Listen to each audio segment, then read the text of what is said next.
Ушул биздин киндик каныбыз тамып, таза аба, таза суудан дем алып жаткан биздин Майдан айылыбыздын эли, ошондой эле Исфайран дарыясынан суу ичип жаткан бул жагы Кадамжайдан бул жагы Карабанга чейин жалпы эле эл келип бул жерге жыйынга чогулуп отурасыздар. Андыктан ушул элибизди жана бүгүнкү Шамбесай алтын кенин ачабыз деген компания менен эл мынакей жүзмө-жүз көрүшүп отурабыз. Андыктан алгач айтып өтөйлү, Шамбесай дегенде баарыбыз түшүнөйлү, кээ бирки билбегендерге мына менин оң колумдагы турган ушул жалпы сай, ушул Шамбесай деп аталат. Шамбесай дегенде мына ушул жерди элестетсек болот баарыбыз. Андыктан бүгүнкү барыңыздарды чогулушка дагы бир рет кош келипсиздер дейбиз. Бүгүнкү чогулуш, бүгүнкү эл менен ушул компаниянын ортосундагы бетме-бет жолугушуу жана пикир алышуу бир эле майдандын эмес, жалпы эле ушул районда кала турган күндөрдүн бири.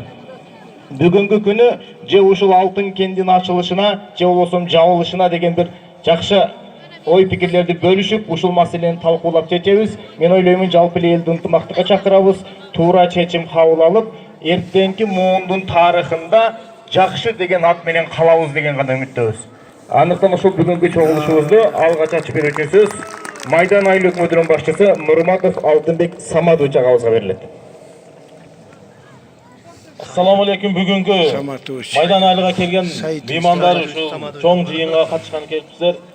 Ушул жыйынды биз Шамбесай алтын кенини бул жерде 2014-жылы да ушундай жыйын ушул жерде өткөрүп кеткенбиз.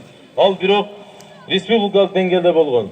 Мына биздеги Шамбесай боюнча көп эле пикирлер айтылып жатат энди.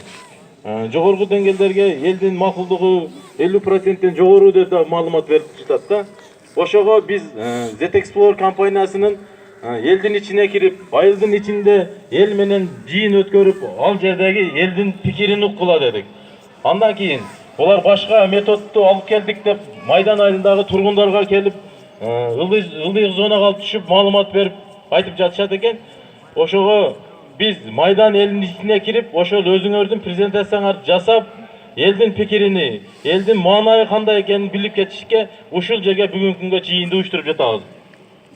Бүгүнкү жыйынга ушул келип катышып аткан биздин Кадамжай районунун башчысы Аким Жаныбек Маматович өзү баш болуп катышып жатат. Жана ошондой эле Кадамжай районунун СМБсынын жетекчиси Абдимажит Раимович келип катышып атат. Кадамжай районунун ички иштер бөлүмүнүн башчысы Орунбай Абдираимович катышып жатат. Баткен облусунун начальниги Мамадалы Айтматович ал да келип катышыптыр. Биз элдерден бизге талап болгондо ушул компанияны алып келип элдин алдында жолугуш уюштургула деп. И бул компаниядан дагы болгон. Ошол сиздердин айткан ишиңиздердин бардыгын биз аткарып мына компания келди. Кандай сурооңуздар болсо бересиздер. Компаниялар дагы кандай айта турган сөздөр болсо бардыгын айтат. Ушуну тынч угуп, мыйзам ченемдүү кылып өткөзүп бериңиздер. Анан кийин айтып коеюн.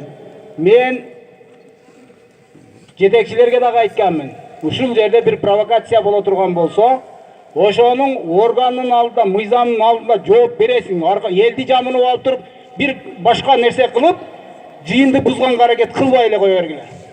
Кимде ким ушундай бир жаман мыйзамды бузуу жолдору менен ушу жыйынга калакат кыла турган болсо, укук коргоо органдары барып өзүңүздөр иш-чара колдоно бериңиздер. Болуп келди. Мына бул жерде бир канча жолу жыйын өткөрдүк сиздер менен. Кала берсе республикалык деңгээлдеги жетекчилердин катышуусунда мына 2016-жылы компаниянын бүт кагаздарын, лицензиясын Кытайлык мамлекеттик компания алган.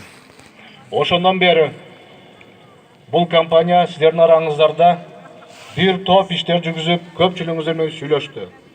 Келип, ушул жерде сиздердин коюп аткан талабыңыздарды мен дагы айтып, компания жетекчилиги бир канча ирет көрсөтүп кеттим.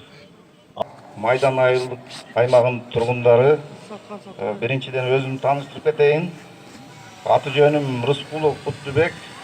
Мен ушул юридикалык компанияда иштейм.